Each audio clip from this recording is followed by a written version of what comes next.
beautiful arrangement. It's not the pale moon that excites me, that thrills and delights me. Oh no,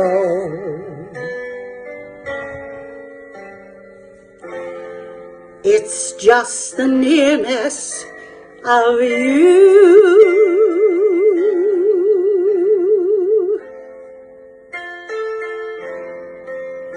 It isn't your sweet conversation that brings this sensation. Oh no, it's just the nearness of you.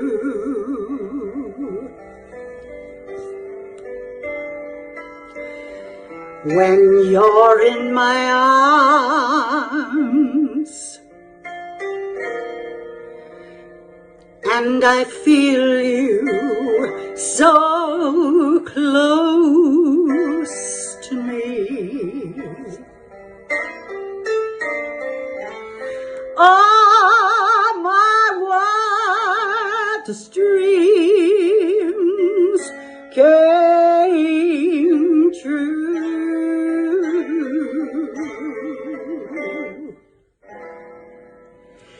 I need no soft lights to enhance me if you'll only grant me the right to hold you ever so tight,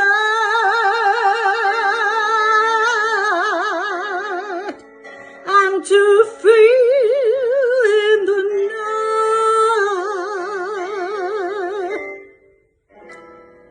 the nearness of you.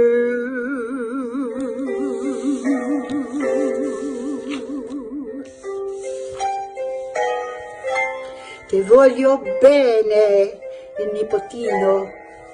Ciao.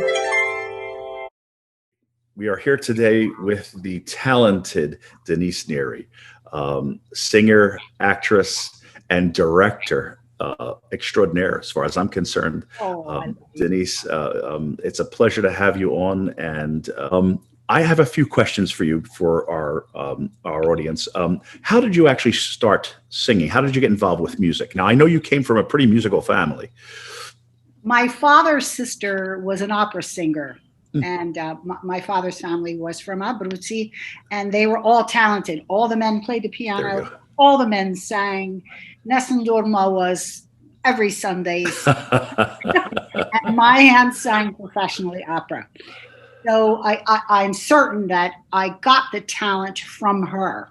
And I always had an absolute love of it and was singing since I was very, very young. I know that you were Bruzzese, by the way. I had no idea. Yeah, so am I. My father was born in my father was born in Vasto. So yeah. How did you formally train, and where did you do that? I did study with the same person as Barbara DEVER. Right. Okay. Yes. Woods. Right. Woods down in East Camden. I studied with her for, I guess it was a good 4 years. Mm-hmm. And the funny thing is that, I have two sons that are dancers. I'm going to digress for a second. But in dancing, you learn the basics, which is ballet, and then that enables you to do everything else. So at the beginning, she was pushing opera with me. And that's what I studied. But as time went on, I really preferred the musical theater end of it. And then obviously these last years, I've done a great deal of cabaret work. Yes. So that's who I studied with. Wow, that's pretty. She's wonderful. She really we is. did The Sound of Music together in high school. Oh, you got to be kidding! So that's how I first met her. That's incredible. Yeah, great. You've done a wide variety of music. What is your favorite? Is it Broadway, classical Broadway? Is it popular songs? What do you do? I really like I like anything Broadway, obviously, Okay. Mm-hmm. any of it. In my cabaret shows, though, I do a mixture of things. You know, I do a lot of standards. Mm-hmm. Okay. And you know, I'll do things from different musicals that maybe you might not have heard of or seen. So it's really such an array. I've done 12 one-woman shows in various places. Wow. So every time it's a show, which I'm writing at the moment, but for a venue that is in Asbury Park. Okay. But it's only going to be 25% capacity. They're not going to make money. I know. So, you know, we're struggling, but I keep writing, I keep singing, I keep putting it all together. That's great. So, and each one had a theme. So depending upon what the theme was, it just correlated with me. When you what is your process? I mean, especially now in your writing and your singing, what is that process? How do you start? What does it start to finish? How do you get into that mode or that grain of either singing or writing? Or I find that, to be honest with you, they're quite similar to me. I mean, yeah, because what it really boils down to is trying to find what the common thread is going to be for the show. The last really my most fun show was at the Laurie Beechman Theater on West 42nd Street in New York. Wow. It was 59 Encore. I was turning 60, but I was going to say, no, I'm not. So this one being 71, it's going to be a little bit different. Wow. With that particular show, I took different phases of my life. Mm-hmm. And depending upon where I was at that particular moment, I correlated a song to that. So that was just one. Another one quickly was My Life According to Webster. So I used certain words. It was set up like the dictionary. Right. I used certain words, and whatever that word happened to be, I would just find a song that suited that for me. I think sometimes, at least for me, in writing a cabaret show and putting it together, you have to draw on the things you know. So I'm not saying that I've had a horrible life, but I've had a lot of rough patches in my life. It's not been easy. No. But that makes for good theater. That makes for good writing. That makes for good singing. No. Let me ask you this. If you were just sitting back and you were having a martini, who's your favorites? Who was your go-to singer?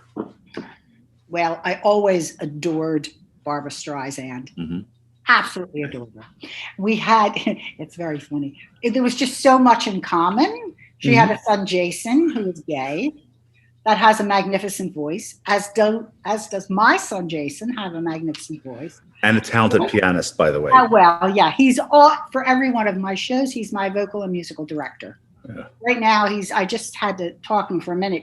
He's at the Count Basie Theater up in Red Bank playing Snow's Cafe. So he's busy. But she was the greatest mentor for me growing up. And the other one that I really, really enjoy, and I still do today, and I do a lot of her music, is Linda Eder. Mm-hmm. Okay, right. She does some really, really great arrangements. Yes. So I would say those two were it for me. Right. You've had a very interesting career as far as directing also. How do you find directing versus your performing? Is it hard to deal with people, and try and pull things out of them? I adore directing. I absolutely love it. I took for 5 years when I was directing at a local high school, as you well know, Camden Catholic. And then I used to take in the summer directors' workshops that were put out by one of the publishing houses. I can't remember at the moment. And I had absolutely incredible workshops. Lynn, Miranda's, Alice Ripley, they were just incredible, like as close as I am to you. And the directing aspect, I absolutely love. I do. I love it. I love the creation. I love making someone that may not be so sure draw out of them.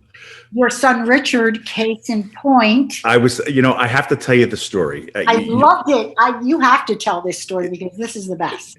First off, he came to me and, because your nephew Sam and he were in the same class, and you were casting for Bye Bye Birdie, correct? Yeah. So my son comes. Now, my son never sang a note. I know. Never, ever, ever had any interest in it. He wanted to play the guitar. He wanted to go smoke cigarettes. He came to me and he said, Dad, he says, you have to teach me a song. I said, song? For what? He says, well, I want to audition for the show. I said, what show? He said, Bye Bye Birdie at Camden Catholic. I said, oh, okay. I said, well, it takes preparation. I said, we have to learn the words. We have to work on it. It's going to take a few weeks to do this. And he says, no. I have 3 days. I remember this. And I said, I said, you can't learn this in 3 days. He says, let's try. So I said then, and I even called Mark Anderson and I said, Mark, because Bye Bye Birdie is not one of the things that come off the top of my head. So, so I'm playing the thing and I'm listening to it and I'm saying, oh my God, this is not going to be good. This is not going to be good. This is not going to be good. I said, Mark, listen, deal with him. I said, I can't take it. So he's going to I'm going to kill this kid. So, and this is like day 2. So now this is why I have my son. This is why this is here. So he's come to see you and sing for you. And I said, Rich, listen, don't be disappointed. I said, if you don't get it, I said, this is your first try. I said, please don't be dejected. I said, it's a hard road. I mean, people study for many, many, many years and they don't get parts like this. So he comes out and he comes to the car and I said, how did it go? And he just put his head down. He says, I got it. I said, son of a bitch. I said, that whole speech was ruined. But oh my God. The sweetest thing of all was when we had the rehearsal and you and Joan and your brother Frank came, my God. Yeah. Standing in that music room and Richard hit that song that Bye Bye Birdie does, that Conrad does. And the three of you your jaws dropped. I couldn't believe it. Looked over at me and he's singing with the full orchestra. Listen, I don't know how you did it. That I love. How did you do it? I couldn't do that. I couldn't do it. There was a gentleman that I took a director's workshop with, very known, a well-known director, John Carazano, and his philosophy was, and a lot of directors don't follow this, especially when I'm dealing with young people. Give them the reading. Give them what you want done, rather than just say, you can say in the beginning, let's see what you have, but then tell them what you want. And that's exactly what I did with Richard. And he was like a sponge. He was incredible. I still, to this day, that picture sits with the gold lame suit. I mean, it sits in the music room.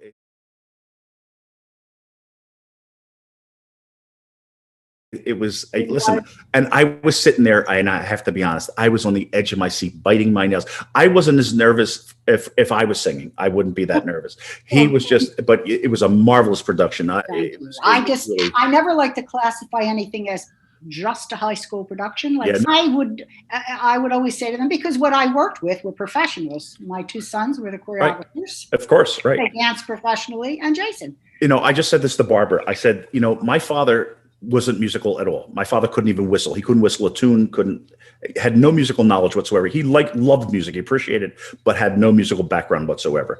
Right. He told me one thing, and I just said this with Barbara Dever. I said, I was singing something and it wasn't a great place to do. I forget what the opera was. He says, I have to tell you something. The music is the same whether you sing it at the Metropolitan Opera or you're singing it where you're singing it. He says, it's still the same music. Exactly. you know, and I sat there and I said, did that come out of my father? And Exactly. but he was exactly right, because the music doesn't change where you sing it. It's still the same music. And you know, that music, let me tell you something, Bye Bye Birdie is not an easy score. No, I mean, it's no, not. no, And no, no, and no, it no, was no. it was so well done. And I was so impressed, because you know, we had Yates, you know, when we at Southern, you know, Sure.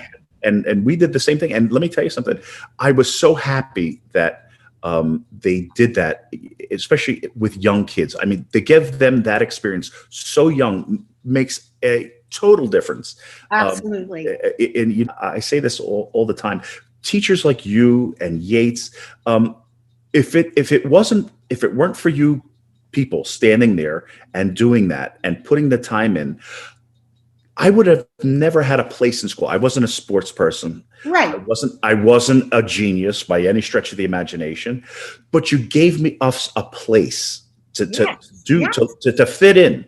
And if it wasn't for you, or if it wasn't for Yates, the identical situations, that Right. I don't know what I would have done. I really wouldn't know if I would have gone into, maybe by luck, but Right. I would have never, you know, had that kind of instruction, you know, at that early age. And it gave us an appreciation. And unfortunately, my thing is the shortage of people like you, because to take your talent, the quality of your talent, into that situation, into a school situation where it belongs, because that's where talent is started. Yes. And, you know, when we used to go to school, you would see a kid carrying a violin, a cello, a flute. Right. You see that today. And unfortunately, these Sad. kids are so deprived of music, of good music. And My heart. you know, you don't know if you're going to find another Nat King Cole. You don't know if you're going to find another Barbara Streisand. I mean, you don't know that until you do it. And you know, unfortunately, you know, you're a dying breed. And unfortunately, I know. I try to pass this on. I have 3 grandchildren. One adopted, and special needs. We don't know what's in Atticus' head, and the other one, they all seem to love music and they love being around Sundays when all the music is happening. Sure. But you're absolutely right. If you don't nurture those things, you know, your children they just don't know. No. They don't know. And it breaks my heart for some families that they see no need to expose their children to those things. You know, and when you look at it, you know, you're not only talking about music, you're talking about mathematics, because music is mathematics. Absolutely. Music is history. It's, you know, it's science, and they don't get it. People just do not get it. Unfortunately, we don't have Denise Neri in every school, which we need. And the problem is that you can't. People that are against it, there's no changing their mind, because they have absolutely no trouble. You are 100% correct. And, you know, when we were growing up, we grew up in a household where, you know, there were jazz sessions with 5, you know, African-American jazz musicians at our house on a Sunday. And my kids got used to that. They knew all that. My grandson will walk in and he's 5. He's on a Sunday morning and he'll say, Alexa, play Sinatra. Or there you go. Play Tony Bennett, because they're so used to that. Of course, it's a great gift that you're giving them. I'm a firm believer of tradition, and I lived my whole life doing it. And you know, listen, I'll never be rich doing it, but I don't care, because if we touch one person, exactly. Now let's just take my son, and of course, yes, we are because Joni and I are in music, and so on and so forth, and Francesca, you know. You gave them an experience that they'll look back 60 years from now, and you know, they'll say, "What a wonderful thing that we did. We had because of you." And it was my pleasure. I always taught my boys, if you can't go out into the world and make people smile with whatever talent you have not lived. You haven't lived. You know. Say that. You know, I thank Denise so much, not only for her friendship and, you know, over these years, you know, and I knew your mom and from St. Pete, and it's crossed for certain. It's not coincidental. I don't believe that. They cross for a reason. And I am so happy and honored that you became a panelist, the masterclass. It's my pleasure. I enjoyed. Sunday was wonderful, and you are to be commended, John. Well, thank you, Denise, and so are you. And I thank you for your talent. I thank you for your gift and your participation, because if we don't have any people like you, our art is going to die soon. So we're going to just keep on trucking. That's what I keep saying. Denise, thank you so much, and I love you. So welcome. I love you. I love you, and Joni, and your and Francesca, and Richard, and Holly. Please give them my love, and I'm going to make it to a Sunday dinner. Okay, yeah, anytime. Now that, hey, listen, I'm vaccinated. Let's go. Me too. I'm ready. Let's do it. Martini's round. There you go. I'll Thanks again. I love you. I love Take you care. too. Ciao, bello. Ciao, ciao. Stata buona. Bye-bye.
welcome to our guest, Mezzo Soprano Barbara DEVER. Hello, John. Hi. It's so nice to be here with you, and congratulations on everything with Masterclass. Thank you very much. And now we get to tell a little bit of our stories, so that's an exciting part. I was born in Carlisle, Pennsylvania. Really? Yes. And I did not know that. Yeah, and then my family moved to Camden, New Jersey when I was 5. Okay. I grew up in Camden in the old days, let's say. You know, I went off to college at the time that Camden changed and the city became so devastated. And my family, now we go to church there in the hopes that Camden can rise again. So very connected to some of my roots there. Sure. And as you know, Camden was the home of RCA Victor, That's where right. many of the greats recorded. Yes. John McCormick, Marian Anderson, and so many others recorded right there in Camden at the RCA Victor. Right. So I've always been fond of my city, where I spent most of my time growing up. Sure. Great. Where did you get your education? Catholic. Camden Camden you were Catholic. Okay. Yeah, Camden Catholic My High kids, School. yeah, my kids, Yeah. Richie and Francesca, both went to Camden Catholic. From Camden Catholic, where did you go? So Camden Catholic, and of course did all the shows while I was there, and got this bug, you know, to sing on stage because we had shows every year that were pretty big, you know, Yeah. spectacles, and we had orchestra and everything. I went off to Quincy College in Quincy, Illinois, and that did not turn out so well. I had a scholarship there. My family was pretty poor, and we didn't have the money to send me off to a better, a better situation for music school. And at the end of the first year, I decided it just wasn't for me at that school. I came home, and my parents, I was the oldest of 4, and they said, well, you've got to get a job and start taking care of yourself. So very quickly, I discovered that, I had been playing the guitar throughout high school, as you know, and singing in the folk masses, which were the craze those days. So I started to travel around the diocese and make little tiny bits of money singing folk masses, teaching kids how to play the guitar. I wrote some songs for liturgies and did a bit to, kind of support myself in that way. I met my husband, Jack DEVER, and in fact, met him at Mass while I was singing. And he came up and asked if he could carry my guitar. And first I said no, but the following week I said okay. And, one thing led to another, and Jack and I got married. And when we settled in Pittman, New Jersey, I said to Jack, I think I'd like to go back to school and finish my degree. And I'm 5 minutes from Rowan University, which was then Glassboro State College. So Jack was very supportive, and I thought I'd become a music teacher. By the time, my kids were going off to kindergarten and first grade, I could finish my degree and I could teach. And in going over to Rowan University, I met Eugene Simpson, who was the head of the department at that point. And he heard me sing for an audition, and he said, well, Barbara, I think that you should pursue a little bit more than just music education. You have quite a talent there. And so he drew me into, in fact, he said, I'm not sure you need to be in school. You need to be on a fast track to learning how to sing well if you would like to do this career. And he and I embarked on friendship. He was my teacher for a few years. Great man. Until I moved on, and a great inspiration. He gave me such a wonderful foundation, took me to the Nats and other competitions, and I began winning, and I began to see a little bit more of the light at the end of the tunnel as far as if I wanted to have this career, if I worked hard and caught up with everyone else who had gone off to conservatory or finished their degrees, if I studied languages a bit, if I got coaching, if I learned the rep, I could indeed try to move forward. So things went from one to the next, and I studied a little bit in Philadelphia after studying with Dr. Simpson, and I got a job, kind of a roundabout way, to sing Azucena in Virginia, Wow. in Norfolk, Virginia, and Peter Mark was the head of the company then. And a friend told me they were looking for an Azucena, and I went to New York and auditioned, and I got the job. Wow. And I decided at that point it was time for me to move on and find a different teacher because the top of my voice wasn't quite functioning well enough, but I knew it was there. That's how I found my teacher that I've been with for now almost 30 years, Mike Wow. Warren in New Yes. York City. And he helped me bring my voice into, the major fullness that I could realize at the time. And without that, I wouldn't have had the success in Virginia, which led me to having a manager approach me at opening night in Virginia, and I've been with that management ever since. Wow. And That's impressive. it was a little bit of a different path, but I had to work hard. I had to fill in all the blanks Sure. from my home base. I took a lot of lessons. I took a lot of coachings. I went up and down to New York. My mother and my mother-in-law took care of the kids, and the kids heard me singing, learning Omneris and sitting at my piano in my little studio at home. And they were wondering, where's all this going, But years later, when I finally got to sing with Pavarotti on the Live from Lincoln Center, there were my kids, gripping the sides of the seats and holding hands saying, oh, this was what Mom was working toward all this time. Wow. A lot of hard work, a lot of, working toward the goal with motivation and belief that you can do it. And I will say that my faith was a huge part of it. Trusting in God, that God would lead me to the right doors and open the right pathway for me. Absolutely. Of course, it wasn't easy. There were a lot of rejections in auditions. As you know, people will tell you in this business, at the beginning, you may get one job out of every 100 auditions that you do. And you should consider that as being lucky. Yeah, I agree. So, One question I wanted to ask before we get any further. Was anybody else in your family musical? oh, yes. Well, my mother came from a musical family. They were Pennsylvania Dutch out in Carlisle, Pennsylvania. Right. Wow. And the whole family sang at church.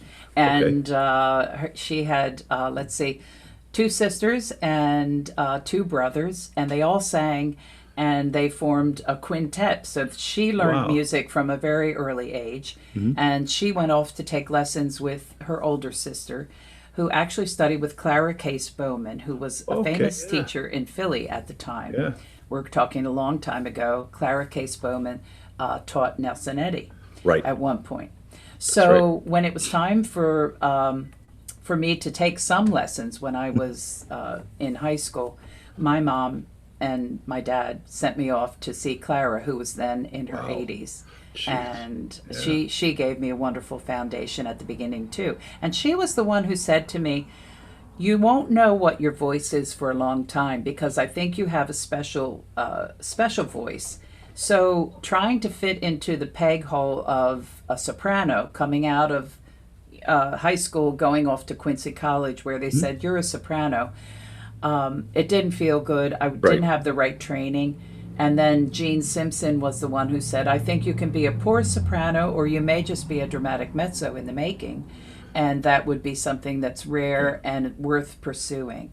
Yeah. So that was like someone opening the door and saying, here's your living room, come in and enjoy yourself. Yeah. So when I found my rep, after finding my right teacher, and then pursuing and finding my ultimate teacher and mentor in New York City, the rep just started to fall in place. And so then at that point, the business, needed people like me. Sure. And, I started covering at the Met, and then I started to get performances. And my first time singing with Pavarotti was because one of my colleagues got sick and couldn't fly and couldn't sing on the Live from Lincoln Center. And, Pavarotti's management called my management and said, is Barbara available? Wow. So that's how sometimes things happen, Yeah, and just you must right. be ready. You That just must be ready. that was my next statement. And another thing that I wanted, which you mentioned, and I felt the same way, and I think most singers do. Even though you have respect for your teacher, no matter who or how good or what, but when something's not working right. You know deep down that it's something is not just sitting well. Your instincts, I think that as a singer. Your instrument. It's not like the teacher could go in and feel what you're feeling. Young singers, what sometimes happens is that they take what their teacher says as gospel, and what happens, they get frustrated, and that's why a lot of singers do drop out. And I say this respectfully to all the teachers, but when a student comes to you and says that doesn't feel right, there's a reason. When I sang my folk music, you could hear that, and I was using a different aspect of my Sure. voice. Yeah. But yeah, I definitely agree with you. Smart singers know when they need something else to add to their toolbox. Right. And so you have to have respect for the people that you work with, but also I think smart teachers know when it's time to send a student, especially an extremely talented one, to someone else to get a consultation to find out what's not working right. Exactly. And if a teacher is good, they're not going to hold that singer back and make that singer feel like absolutely. they owe the world to them. Right. It takes a team. Yeah, sure. Every I agree. singer needs a team around them. A good teacher, a great coach, several other people, that are in the business to hear them, perhaps give them some extra coaching. And many teachers, I think the good ones, will appreciate if another, especially like, let's say, if a dramatic mezzo is working with another teacher who's not a dramatic mezzo, Right. and that teacher says, maybe take a couple of lessons with Barbara Dever. She sang the rep. Let's see what she has to say to you. Right. And I would never want to take a student away from someone, no, but I'd want to give the information that may be helpful. Sure. Absolutely. So that's the way we should be working in cooperation. The fortunate things that we have in master classes that we all, for some uncanny reason, and I think this is just the people that I always circled myself around, were always thinking the same direction. We might say it a different way, but the ultimate goal is to make sure that that singer is getting the best advice at that time for them. And Yes. I think that we were very successful so far. As now we're opening up internationally. It's a sensitive issue, but when somebody, you can't tell somebody that they're doing it right if they're not. And one thing I wanted to ask you, when you were working on that, when you're settling into your own sound, how long of a process was that from the time that you started working in getting into that dramatic rep? How long did it take you to do that? That's something I haven't thought of. I think I'm going to say probably it would have taken as long as it took me to learn the roles that I needed to learn. Okay. Because I had good coaching and I had good teaching. So as soon as I could wrap my head and my voice around the roles. Okay. Now, notice, young singers, take notice. I'm saying the roles, not just the arias. Right. These days, a lot of singers learn an aria or two from an opera, and they think, "Hey, let me go get a manager." Yeah. You need to know the role. You need to know the demands of the whole night on your breath, your body, and your sound, and your temperament. Yes. So I think, coaching the roles, being led by Martin Rich, who he's now gone before us, but one of the old stalwart coaches at the Met, saying to me, here's your rep, Amnera, Sazucena, right. Santuzza, Ballo. And then having gone to the Met to cover Amneris, that was my first job, covering 13 performances of Amneris at the Met. Then while I'm covering those, I'm being coached by some of the great coaches there. George Darden was one of them, who said, I think you would sing a really good Kostanichka in Yanufa. And I had no knowledge of the role. one afternoon he took the score out and he said, "Come on, let's just walk through it." And the next season, I was covering Kolstanichka in Wow. Yanufa. And that's in Czech, I tell correct? the young singers, you can think you have a role perfected, Right. even a Mozart role, and you go off to another city to sing it, especially in Europe, and you have a coach who says, "No, no, I'm sorry, that's not right." You have to be open to look at it. We Yes. are never finished products. Right. That's the great thing about this art form, is that there's always another layer of the onion to peel back and find the wonderfulness of how your voice functions with the music of the masters, I agree. mean, Yeah. I learned a lot more about Omneris 4 years after I debuted it than I did when I Sure. debuted it. Sure. Luckily. Otherwise, we'd be bored, right? We would Sure. say, been there, done that. Why should I keep doing Right. it, Yeah. I always say that the role should evolve, and you do as a person. So why wouldn't your musicality and your idea of a character do the same? Our opinions change. Absolutely. I think that you've had a unique career. Not often you come from a teacher and go to get in that success in that short a time. Never, the many years that I've listened to you, I can never say that I didn't like that. I didn't think that you should do that. You were a very, very intelligent singer. You knew your voice. You knew what to do, when to do it, and you were a wonderful actress. I can't tell you how many performances I've seen. And not only the one with what I call him Cool Hand Luke, but even with Placido, I was always impressed. How do you feel that character? I mean, do you find, because not every character fits our personality? That's true. So how do you find the good things or the things that work with you? How do you determine that process? Well, I think first of all, the overarching thing is trust the music. Okay. I think many times nowadays we're trying to fit ourselves into characters or interpretations. Trust the music and trust that the character has been laid out before you in the music of these genius master composers. Yes. And swim in it and discover things and be creative on your own time. After you learn the music, sit with yourself and say, and how does that make me feel when I say that and when I sing that line, and when Manrico says this to me, how does that really make me feel? I don't always want a director to tell me how to feel. Exactly. I want to figure out how I feel, and I want to go there to the rehearsal with an idea of how that makes me feel. And I often say to young singers, have a backstory, have a secret about your character, Right. that only you know. Wow. Uh-huh. And you can go there and you could be singing something that you've memorized and and the director has told you go here, stand there, and blah blah blah, and you could be thinking about something totally opposite, that you've planned this beautiful picture and artistic landscape of what you're thinking about, and the director could say, "Why, that's genius. What I told you to do is genius." And you say, yes, it's absolutely genius.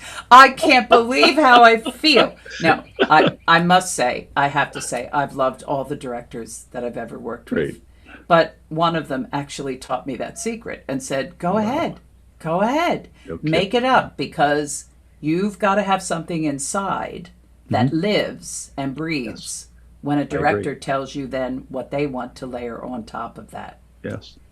Another question: if you were going to listen to a role, say you wanted to listen to Omneris, who were your go-to singers that you would listen to? Your mezzo, or just in general, who was your go-to singer? Well, in the times that I was learning the roles like that, I would have listened to Barbieri, of course, Cosotto. Oh yeah. Shirley Verrett sang it. Yes. It wasn't one of her favorites, but I would say those two, and of course Dolores Zajic was singing it at the Met at the time. She had made her Mhm. her big debut, and she was owning Right. that role at the Sure. time. Sure. But listening to many different singers, and then garnishing from each one Exactly. Yeah. what you identified with and what you might not identify with. I think that we were talking about this before, and I think in a master class or and a few other singers, that the problem with younger singers is they have all these. If you pick up your phone and you go on YouTube, you can access any one of these performances. Mhm. Why don't they? And I say to myself, it's mind-boggling how we used to go to the library and put on these headphones and sit for Yes. hours and Yes. listen, because who can afford, I couldn't afford records, and No. or scores sometimes, and you would go to the library and pull out a score. Mhm. But they have this access, and it's actually not even being used, because people, you mentioned the name Pavarotti to somebody who's in their 30s. Okay, they would realize who he was. But if you go pre that, if you say Corelli, or you say Gigli, or you say Björling, or you say names like that, they don't have a clue, and it's a shame. Is it the teacher's responsibility to introduce people to that, or do you think it's just on the person themselves to grasp and try and dig deeper into the knowledge? I think the teachers should. I think, well, we're kind of like doing express stuff these days. Yeah. Like young people are getting express voice lessons, express Yeah. coaching. It's like hurry up and do it before you are too old for the age limit on the competitions and the categories and such. Life is too fast now. Yeah, You know, I agree. 25 years ago, even we had more time to spend looking into these things, living with what had been done in the golden age. It's so important to do that. Very important. Do you find voices today of the caliber, or I shouldn't say that in a derogatory, at the fast pace where you just can't catch up? I mean, everybody and their brother has a master's today in music. Mm-hmm. Unfortunately, with a master's, and I use that term loosely, most people are not ready to go on the stage. They don't have that preparation. They don't have that maturity. And I was one of them. Believe me when I tell you, I was certainly one of those people. But as far as talent goes, is it an economic thing that people don't want to go into the career because 1 in 10,000 make it? I mean, I just don't know how to figure this out. It's a multi-layered question and proposition that you bring up. It's so many factors. The real star talent is rare. We know that. We know that from our own generation. It's always been, yeah. Yes, and then the drive that it takes, the commitment that it takes with your life, with your finances. Yeah. It's a very expensive career to have. Wow. A very, very expensive career to pursue. Mm-hmm. So you have to have an overwhelming motivation and commitment to it. And I think a lot of the young singers today need to realize that, the goal is not necessarily the brass ring to sing at the Met, to sing in Vienna, to sing at La Scala. Mm-hmm. But hopefully after COVID, we'll see the surge again to just sing. Yes. To enjoy the fact that you are having a career, even if it's not at the level of the dream level. I often look back and say, if I had not been able to get to that level, I hope that I would have been happy, Yes. And Right. I think I would have been. I feel I would have been happy to just sing in church. Exactly. Because Yeah. I enjoy that. Me too. And Yeah. I'm thankful for the blessings of singing with the great ones like Luciano and Sure. Placido and Aprile, Sharon Sweet, Yeah. Debbie Voigt, all of these great singers that I got to perform with. And 27 countries in 25 years. Wow. Yeah. That's impressive. it's a blessing, but it took a lot of hard work. It took a lot Sure. of sacrifice. And a lot of singers today aren't necessarily willing, Yeah. to make that kind of sacrifice. My father, my father couldn't whistle. I mean, in tune, and he said this, that one of the smartest things to me that anybody's ever said about my singing. He said, you're singing the role. It's the same role if you sang it at the Met or you sang it in the ballpark. There It's you the go. same music. That's You it. sing it the same way. And that, and again, my father had absolutely no musical talent or musical. My mother, on the other hand, yes, but my father, nothing. But what he said, because he was so astute and he was so intuitive, and he said, don't get frustrated. It'll Yeah. come. And he was right. It eventually did.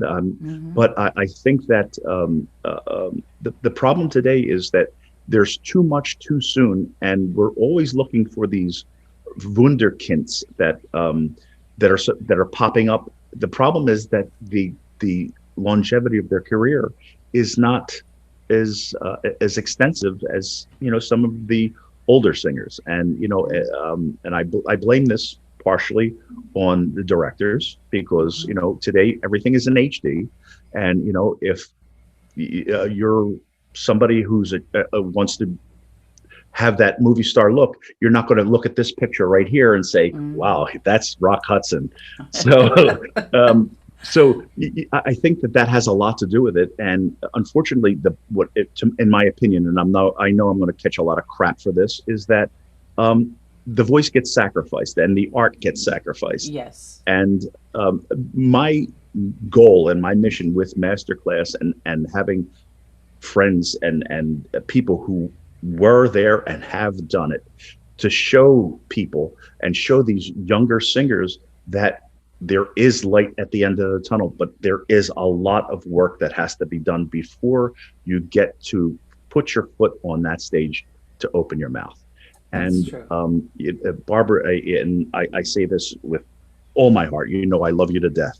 And you have always been an inspiration to me. You have been a mentor and a psychologist and a voice teacher to my wife, especially, and me. She's great. You're and- both great. Well, Just thank great. you. And I find it an honor and a privilege to call you a friend. And your artistry has always astounded me. And I thank you so much for being a part of Masterclass and the Masterclass family and my friend. John, So- thank you. You couldn't be greater. You are the great one. Oh. And you and Joni have given a lot of joy and wonderful healing to this world with Thank your you. music and your commitment to this art form. So I wish you health and happiness and continued joy in the music. And you give Joni a big, huge hug for I will. me. And you do give Jack a hug for me. All right, please. I will. Thank you, John. Barbara, thank you so much. Mwah. I love you. Bye-bye.